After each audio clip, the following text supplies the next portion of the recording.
Hello दोस्तों, मेरा नाम पूनम है, मैं 21 साल की हूँ। ये बात 15 दिन पहले की है, जब मैं मेरे ससुर गाँव से शहर में मेरे घर पर आए थे। एक दिन की बात है, रात के समय ससुर जी मेरे कमरे में आए और धीरे-धीरे से सरका दिया। मुझे बहुत अच्छा लगा, तब मैंने कहा, "अंदर रहने दो।" फिर ससुर जी ने 4 घंटों तक। मैं और मेरे पति शेखर शहर में रहते हैं। शेखर एक छोटे से कारखाने में काम करते हैं और मैं गृहिणी हूँ। मेरे शादी को 1 साल हो चुका है, पर शेखर ने अभी तक मेरे किताब को ना ही खोला और ना ही अच्छे से पढ़ने की कोशिश की।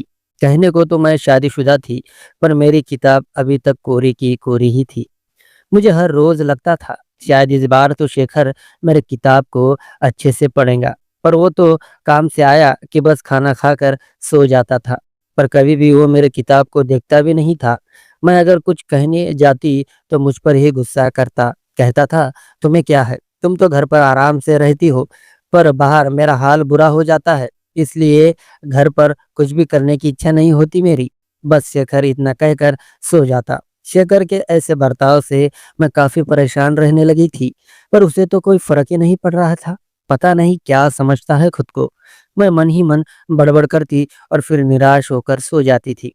मेरे उदासी भरे दिन रोज़ इस तरह से ही निकलते जा रहे थे। सोचा कि घरवालों को बताऊँ, पर क्या फ़ायदा? पिताजी तो उल्टा मुझे ही बोलेंगे और माँ भी। इसलिए मैंने उन्हें बताना ठीक नहीं समझा और बस ऐसे ही दिन निकालने लगी। क्या करूँ, क्या ना करूँ, कुछ भी समझ में नहीं आ रहा था। पर एक दिन मेरे सब्र का बाँध टूट ही गया और फिर मैं शेखर पर बरसी पड़ी और बोली, कैसे पति हो तुम? क्या काम करने के अलावा तुम्हें दूसरा काम आता है या नहीं? बस जब देखो तब बस अपने कारखाने का काम ही देखते रहते हो। मेरी तुम्हें ज़रा भी परवाह नहीं है।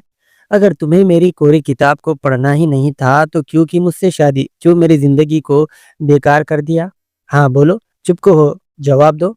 शेखर तो मानो किसी पुतले के जैसा खड़ा होकर शांति से सुन रहा था, क्योंकि पूनम का गुस्सा 7वें आसमान पर था। तब धीरे से शांत होकर शेखर ने कहा, देखो पूनम, क्या हम इस बात को शांति के साथ भी तो हल कर सकते हैं ना? मैं मानता हूँ कि मैं तुम्हारा कसूरवार हूँ, पर क्या करूँ, काम इतना ज़्यादा रहता है कि मेरी हालत खराब हो जाती है। कुछ भी करने का मन ही नहीं होता।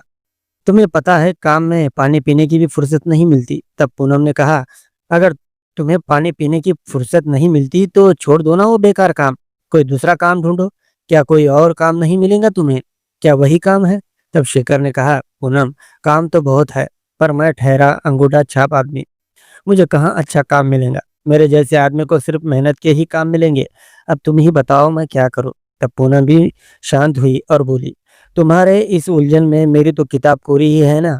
अभी तक तो तुमने उसे पढ़ा भी नहीं और ना ही उस पर अपनी मोहर लगाई है। बताओ, अब मैं क्या करूँ? अब तुम मेरी किताब को नहीं पढ़ोगे तो कौन पढ़ेगा? तब शेखर ने कहा, देखो पूनम, गुस्सा मत करो। आज मैं तुम्हारी किताब को खोलूंगा भी और पढ़ूंगा भी।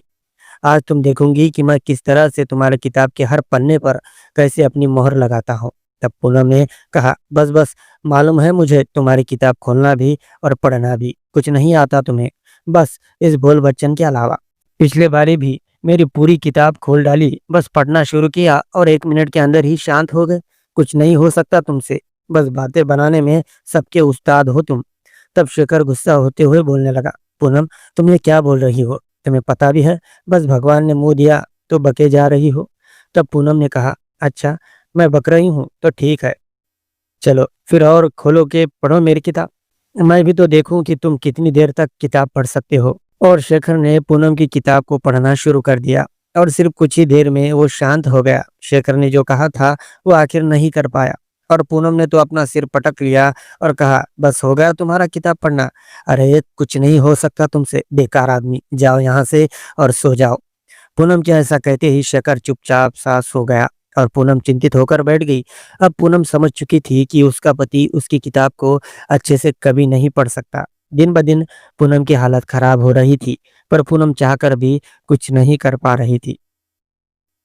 पर अचानक पूनम के जिंदगी में बाहर आई। कुछ दिनों के लिए पूनम के ससुर जी अपनी आंखों का ऑपरेशन करवाने के लिए शहर आए थे और फिर तभी से पूनम के मन में ससुर जी से अपनी किताब को दिखाने की ख्वाहिश हुई। पूनम को लग रहा था शायद ससुर जी उसकी किताब को अच्छी तरह से पढ़ सकते हैं। और फिर तब से पूनम ससुर जी की ज़्यादा ही सेवा करने में लग गई। और एक दिन उसने ससुर जी से कहा कि वो उन्हें अपनी किताब दिखाना भी चाहती है और पढ़वाना भी चाहती है। तब ससुर जी ने कहा, क्यों बहू, क्या शेखर तुम्हारी किताब को अच्छी तरह से नहीं पढ़ पाता है जो तुम मुझसे पढ़वाना चाहती हो? तब पूनम ने कहा, ससुर जी, दरअसल बात ये है कि शेखर तो मेरी किताब खोलते हैं पर थोड़ी देर बाद ठंडे पड़ जाते हैं, आगे पढ़ भी नहीं पाते। अब आप ही बताइए, अगर वो नहीं पढ़ पाएंगे तो मैं कैसे उस ऊंचाई तक पहुंच पाऊंगी जिसकी मुझे ख्वाहिश है? बेटी, पर मैं तुम्हारा ससुर हूँ, मैं तुम्हारी किताब कैसे पढ़ सकता हूँ?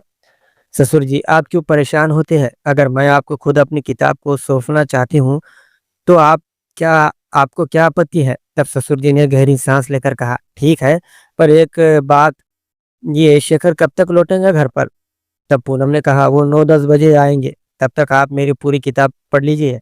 तब ससुर जी ने कहा, ठीक है बहू रानी, जैसी तुम्हारी इच्छा। और उसके बाद ससुर जी ने पूनम की ऐसी किताब पढ़ डाली जिससे पूनम की किताब को पढ़वाने की ख्वाहिश ही पूरी हो गई। ससुर जी ने 2 से 3 बार पूनम की किताब को बारी-बारी से पढ़ डाला।